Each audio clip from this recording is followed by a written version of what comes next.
we are with average American versus average British person. How do they compare? Before we dive in, make sure you subscribe to the channel, ring the notification bell, give the video a thumbs up so it gets suggested. Social media, Patreon, all up top. You don't subscribe to any of it. Put all the links in the description. All you gotta do is hit the link, follow me, talk to me. Human, I talk back. You guys got a favorite video suggestion, you can subscribe to Patreon or drop it in the comment section. What we got? Two of the closest allies in the world today are the United States of America and the United Kingdom of Great Britain, with both countries considering their bilateral partnership to be the strongest of bonds. The British-American bloodline runs deep, with millions of Americans identifying themselves as having either English, Scottish, Welsh, or Scotch-Irish ancestry. Given these close ties, we thought it would be fun to compare these two powerful nations in this episode of the infographic show, The Average American versus the Average Brit. Don't forget to subscribe and click the bell button so that you can be part of our notification squad. First of all, we should explain what the United Kingdom of Great Britain is, as it's often an area of confusion. When we talk about the UK, we are referring to the United Kingdom of Great Britain and Northern Ireland, which is a sovereign state consisting of 4 countries: England, Scotland, Wales, and Northern Ireland. The average Brit we are discussing today is someone from the UK.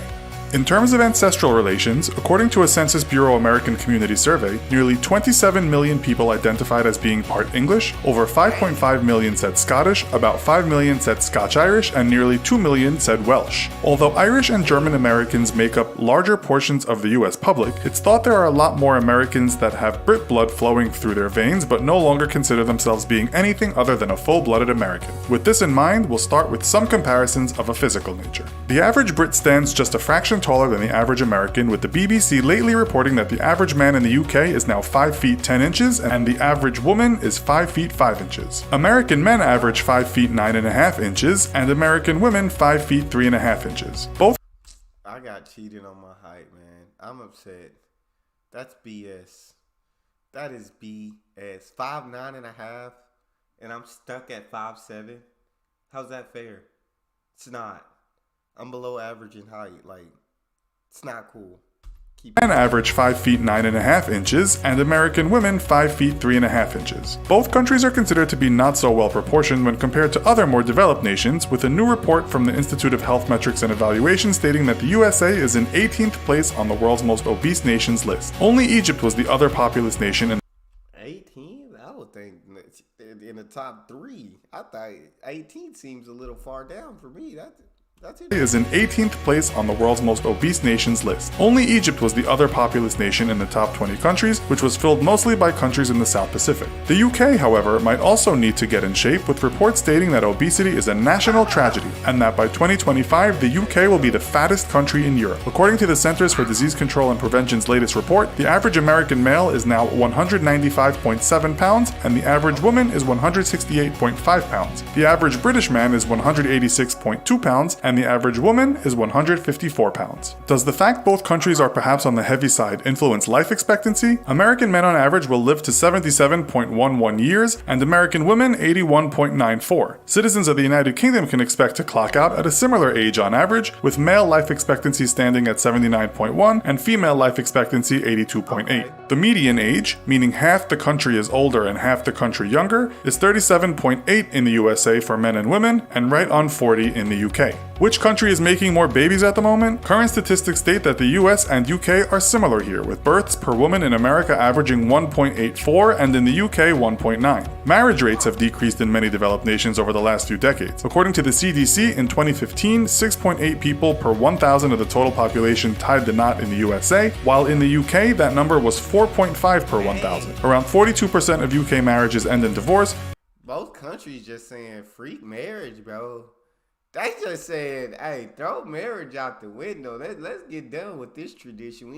When marriage, it doesn't exist anymore. She 4.5 per 1,000 people, 6.8 per 1,000 people. My God. So far though, the US and the UK are very similar. Very similar in a lot of these areas. That number was 4.5 per 1,000. Around 42% of UK marriages end in divorce, with almost half of US marriages ending the same way. On that sobering note, we'll take a look at money matters. In terms of industry, both nations are considered champions of the world, but according to the United Nations Economic Commission for Europe, the USA citizen grosses a higher salary than the average UK person. The average gross salary in the USA was the 5th highest in the world at $4,893 per month, while the UK sat in That's the average? Oh almost 5K a month. Well, I'm below average in that statistic too.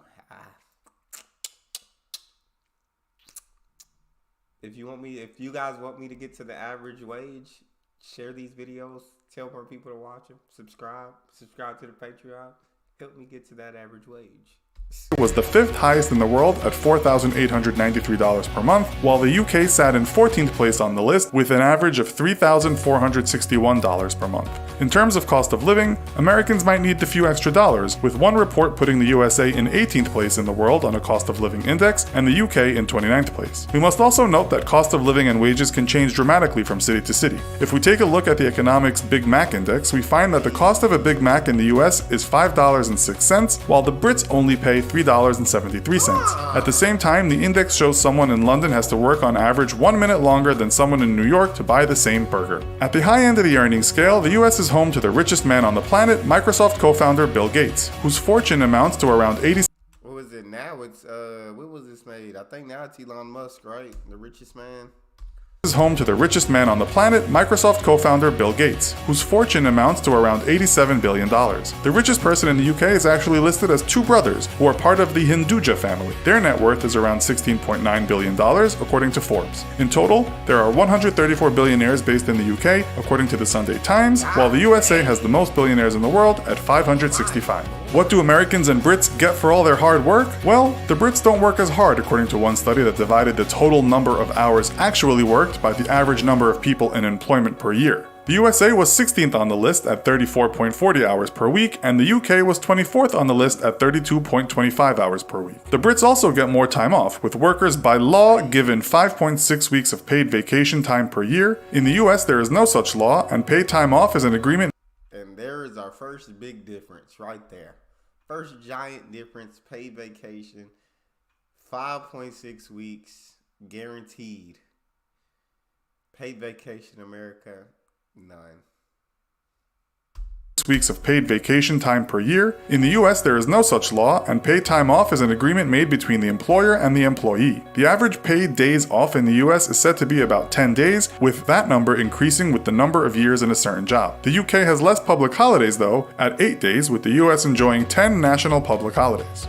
Americans may work harder, but they also seem to be getting more for their buck. While the British public have been dealing with drastically increasing property prices, they also live in very small abodes. Studies have found that Britain's houses on average are some of the smallest in Europe at around 818 square feet. American citizens on average can enjoy much larger living areas, with the average house size being around 2,160 square feet. The US also has more in terms of vehicle ownership. America is third on the list of number of vehicles owned per 1,000 people, at 797, excluding motorcycles and anything else on two wheels. The UK lies in 34th place on the same list with 519 vehicles per 1,000 people. Rising property prices, expensive cars, what does this mean in terms of borrowing money? Household debt statistics, which is measured by all money owed to financial institutions, whether it be for a house or a BMW, has both the UK and the US in the top 10 countries of the world. For 2016, the UK was in 6th place on the household debt list, and the US not far behind in 7th place. UK citizens looking for a higher education and a good start in life might also have to take on a lot of debt before they actually embark on a career. While much of Europe enjoys a free ride or low-cost higher education, England is now said to be the most expensive place in the world to get a college degree. The latest report— What? More expensive than America?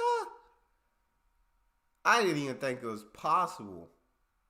I did not think it was possible, especially not. That's crazy. Education, England is now said to be the most expensive place in the world to get a college degree. The latest reports state UK nationals attending an English university can expect annual tuition to be $11,715 compared to the $9,410 Americans pay on average per year. On average, the class of 2016 in the USA owed around $37,172 in loans, while students graduating from a university in England could expect to owe as much as something in the region of $40,000 to $55,000. Scotland, Wales, and Northern Ireland all have cheaper university tuition fees, or no tuition fee for Scottish people studying in Scotland. Students may still have to borrow to study though, with a recent report by the Student Loans Company stating the average student debt in Northern Ireland and Scotland was around $26,000 and $15,000 respectively. The Welsh have part of their tuition fees paid for by the Welsh government, but students still rack up debts on average of around $24,000. UK citizens may take some comfort in matters of healthcare, with most costs covered by Britain's National Health Service. Americans are not so fortunate, with an article in The Atlantic this year stating that more than a quarter of Americans said that someone in their household was struggling to pay off crushing medical debts. With that, we come to the end of today's show. Head on over to the comments section to let us know which country you'd rather live in and why. And if you like this video, be sure to check out our other video called Americans vs. Europeans. Thanks for watching, and as always, don't forget to like, share, and subscribe. See you next time! A shout out to infographics. I really rock with these videos. You just get to see the comparisons between the two countries on a lot of different topics, different subjects, different things. But that's all we got for this one. You guys got a favorite video suggestion, you can subscribe to Patreon or drop it in the comment section. Subscribe to the channel, ring notification bell, give the video a thumbs up so it gets suggested. Social media and Patreon are all up top. You can subscribe to any of it. Put all the links in the description. All you gotta do is hit the link, follow me, talk to me. Love talking to you guys. You guys are the most incredible team on YouTube. It's your boy D-Nia. Out.